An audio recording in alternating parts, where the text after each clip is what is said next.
السلام علیکم class 10 welcome to learn with Khatija. I am your Pak studies teacher Khatija. تو آج ہم نے چیپٹر نمبر 2 کی ایکسرسائز کو کمپلیٹلی طور پر سولو کریں گے. تو باب نمبر 2 ہے تحریک پاکستان. تحریک پاکستان یعنی کہ پاکستان کی موومنٹ کیسی تھی ہمارے پاس. تو اس کی سب سے پہلے ہم ایکسرسائز کو سولو کرتے ہیں. تو سب سے پہلے ہمارے پاس MCQs آتے ہیں. 1906 میں قائم کی گئی مسلم لیگ. پہلی جنگ عظیم میں ترکیہ نے ساتھ دیا جرمنی کا. علماء نے بر صغیر کو قرار دیا دارالحرب. نہرو رپورٹ پیش کی گئی 1928 عیسوی میں. مسلم لیگ اور کانگریس کے درمیان میثاق لکھنؤ ہوا 1916 عیسوی میں. حکومت پاکستان نے دیوان بہادر SP سنگھا کی تحریک پاکستان میں خدمت پر یادگار ٹکٹ جاری کیا 2016 عیسوی میں. علامہ محمد اقبال نے خطبہ الہ آباد پیش کیا 1930 عیسوی میں. قائد اعظم مسلم لیگ میں شامل ہوئے 1913 عیسوی میں. تو اب ہمارے پاس آگے ہیں MA اور اسکول اور کالج قائم کیا سر سید احمد خان نے. محترمہ فاطمہ جناح نے 1955 میں خاتون پاکستان کے نام سے ایک اسکول کھولا کراچی میں. اب ہمارے پاس شارٹ کوشچن ہے تحریک علی گڑھ کے مقاصد تحریر کرے. تو تحریک علی گڑھ کے جو مقاصد ہے وہ پیج نمبر 13 پہ ہمارے پاس ہیں. پیج نمبر 13 پہ تحریک علی گڑھ یہ 3 مقاصد تھے. تو یہ پہلے شارٹ کا آنسر ہے. حکومت اور مسلمانوں کے درمیان اعتماد بحال کرنا. مسلمان بڑے صغیر کو جدید علوم اور انگریزی زبان سیکھنے کی طرف راغب کرنا. مسلمان بڑے صغیر کو سیاست سے باز رکھنا. یہ تحریک علی گڑھ کے مقاصد تھے. تو اب ہمارے پاس ہے مسلم لیگ کے پس منظر میں کیا محرکات شامل تھے. تو یہ بھی اس کا آنسر پیج نمبر 15 پہ ہمارے پاس دوسرا شارٹ ہے. یہ مسلم لیگ کا قیام 30 دسمبر 1906 عیسوی کو ڈھاکہ میں مسلم لیگ کا قیام عمل میں آیا. اس کے قیام کے اہم محرکات یہ تھے: تقسیم بنگال 1905 اور ہندوؤں کا رد عمل. دوسرا، انگریزوں کا غیر منصفانہ رویہ. تیسرا، مسلمانوں کا احساسی محرومی. چوتھا، مسلمانوں کو سیاسی طور پر نظر انداز کیا جانا.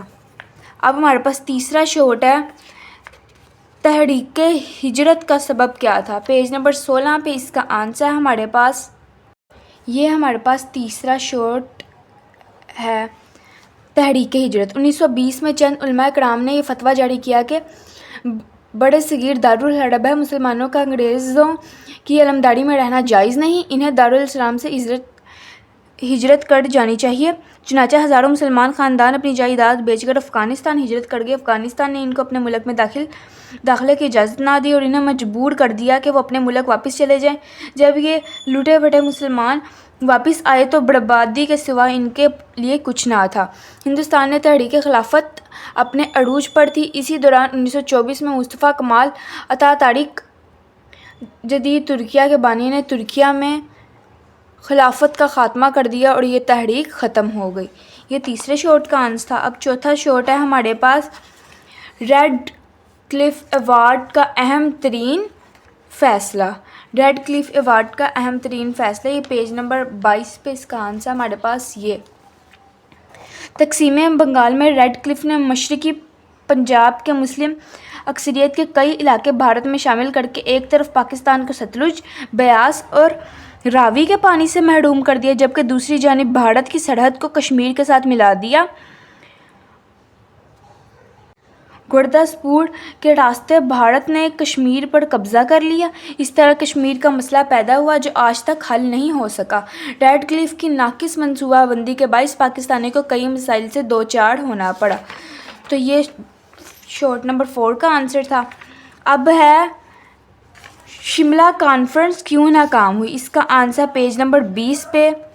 یہ شملہ کانفرنس اور یہاں پر 1945 میں ان تجاویز پر غور کرنے کے لیے شملہ کے مقاصد پر کانفرنس کا انعقاد ہوا. کونسل میں 5 مسلم ارکان شامل کرنے کی تجویز تھی، جبکہ کانگریس کا مطالبہ تھا کہ وہ ایک مسلم نمائندہ نامزد کرے گی. قائد اعظم نے کہا کہ 5 مسلم ارکان کو مسلم لیگ ہی نامزد کرے گی کیونکہ مسلمانوں کی نمائندہ جماعت مسلم لیگ ہے۔ اسی نکتے پر شملہ کانفرنس ناکام ہوئی۔ اب ہمارے پاس 6واں شوٹ ہے یہ عبوری حکومت 1946 میں شامل مسلم لیگی ارکان کے نام لکھے۔ پیج نمبر 21 پہ ہمارے پاس اس کا آنسر ہے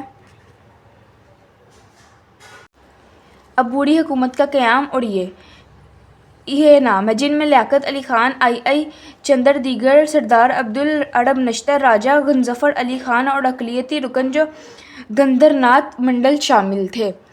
یہ ہمارے 6ویں شوٹ کا آنسر۔ اب 7واں شوٹ ہے انگریزوں کے نو آبادیاتی نظام کے برصغیر کے لوگوں کی زندگی پر 3 منفی اثرات تحریر کریں۔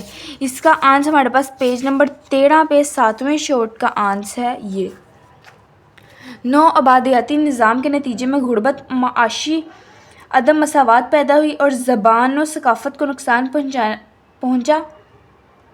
انگریزوں نے تجارتی پالیسیوں نے برصغیر پر منفی اثرات مرتب کیے۔ انگریز برصغیر سے انتہائی سستے داموں میں خام مال خریدتے اور پھر اسے انگلستان کے کارخانوں میں مختلف مصنوعات تیار کرکے واپس ہندوستان میں لا کر مہنگے داموں فروخت کرتے اور اس سے وہ بے پناہ معاشی فائدہ حاصل کرتے رہے۔ یہ شوٹ نمبر 7 کا آنسر تھا۔ شوٹ نمبر 8 ہے اب کوئی سی 3 کرپس مشن تجاویز لکھیں۔ یہ اس کا آنسر ہمارے پاس پیج نمبر 19 پہ ہے۔ شوٹ نمبر 8 کرپس مشن کی تجاویز جنگ کے بعد برصغیر یہاں سے شروع کریں گے اور اگلے پیج پہ یہاں تک اس کا آنسر 8ویں شوٹ کا۔ اب آگے بڑھیں تو ہمارے پاس 9واں شوٹ ہے تقسیم بنگال کیوں ہوئی۔ اس کا آنسر پیج نمبر 14 پہ ہے یہ 1905 میں انتظامی سہولت کے پیش نظر بنگال کو 2 حصوں میں تقسیم کر دیا۔ اس تقسیم کے نتیجے میں بنگال کے 2 صوبے مشرقی بنگال اور مغربی بنگال بن گئے۔ مسلمان اس تقسیم سے بڑے خوش تھے کیونکہ مشرقی بنگال میں مسلمانوں کی اکثریت تھی جو ایک نیا صوبہ بن گیا تھا، لیکن ہندو اس تقسیم سے ناخوش تھے۔ وہ ہرگز یہ برداشت نہیں کر سکتے تھے کہ پورے بنگال پر ان کی اقتصادی، سیاسی، اجاراداری اور بالادستی ختم ہو جائے۔ اب ہمارے پاس شوٹ نمبر 10 ہے کابینہ مشن کے مقاصد کیا تھے۔ اس کا آنسر پیج نمبر 21 پہ ہے ہمارے پاس۔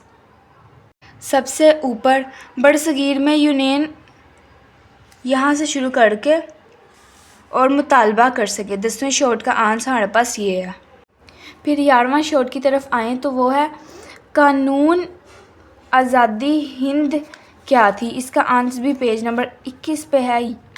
11واں شوٹ یہ 3 جون 1947 کے منصوبے کو عملی جامہ پہنچانے کے لیے برطانوی پارلیمنٹ نے 18 جولائی 1947 کو قانون آزادی ہند منظور کیا۔ ہندوستان کے 2 ریاستوں پاکستان اور بھارت میں تقسیم کر دیا گیا۔ یہ 11ویں شوٹ کا آنسر ہے۔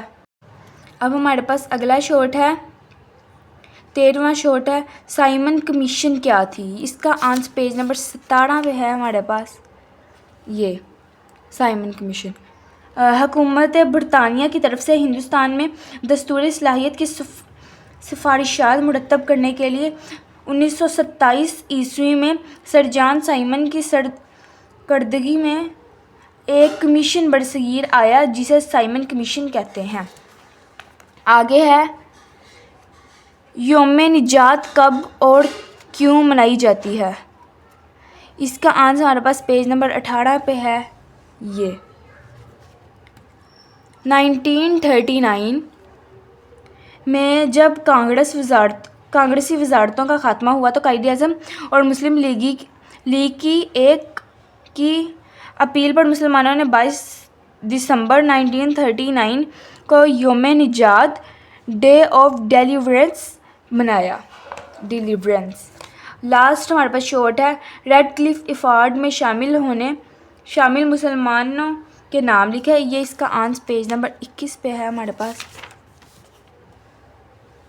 یہ جس میں پنجاب کی حد بندی کے لیے پاکستان کی طرف سے جسٹس محمد منیر اور جسٹس دین محمد تھے. یہ اس کا آنسر. تو شارٹ ہمارے ہو گیا. اب لانگ کی طرف آئیں تو سب سے پہلا لانگ ہے تحریک علی گڑھ کے اقدامات کا تجزیہ کریں. تو اس کا آنسر ہمارے پاس پیج نمبر 13 پہ. پیج نمبر 13 پہ یہاں سے شروع کریں گے تحریک علی گڑھ کے اقدامات. یہاں سے اگلے پیج پہ یہ سارے کے سارے اقدامات لکھ دیں گے. یہ سارے اقدامات پہلے لانگ کے اندر ہمارے پاس آ جائیں گے. دوسرا لانگ ہے قائد اعظم کے 14 نکات لکھے. قائد اعظم کے 14 نکات ہمارے پاس پیج نمبر 17 پہ. یہ قائد اعظم کے 14 نکات. یہاں سے شروع کریں گے اگلے پیج پہ ڈھانچہ بھی مہیا کر دیا. یہاں تک اس کا آنسر ہے دوسرے لانگ کا. تیسرا لانگ ہے 1906 سے 1920 عیسوی کے دوران اہم سیاسی واقعات قلم بند کریں. تو اس کا آنسر ہمارے پاس پیج نمبر 14 سے سٹارٹ ہوگا. 1906 سے 1920 کے درمیان اہم سیاسی پیش رفت کو ذیل میں بیان کرے. تقسیم بنگال، اس کے بعد شملہ وفد، مسلم لیگ کا قیام، منٹو مارلے اصلاحات، میثاق لکھنؤ. پھر اگلے پیج پہ تحریک خلافت، تحریک عدم مساوات اور تحریک ہجرت. یہاں تک تیسرے لانگ کا آنسر ہوگا. چوتھا اور لاسٹ لانگ ہے قیام پاکستان کے حوالے سے قائد اعظم کا کردار واضح کریں. اس کا آنسر ہمارے پاس پیج نمبر 22 پہ ہے. یہ قائد اعظم محمد علی جناح کا کردار. یہاں سے قائد اعظم محمد علی جناح 25 دسمبر 1876 کو کراچی میں پیدا ہوئے. یہاں سے شروع کر کے یہ سارے کردار ان کے لکھ کے اگلے پیج پہ بھی ان کے کردار ہی لکھے ہوئے ہیں. یہ سارے کے سارے چوتھے لانگ کا آنسر ہے. ہماری چیپٹر نمبر 2 کی ایکسرسائز کمپلیٹلی طور پر سولو ہو چکی ہے. آئی ہوپ سو آپ کو ساری کی ساری ایکسرسائز سمجھ آئی ہوگی.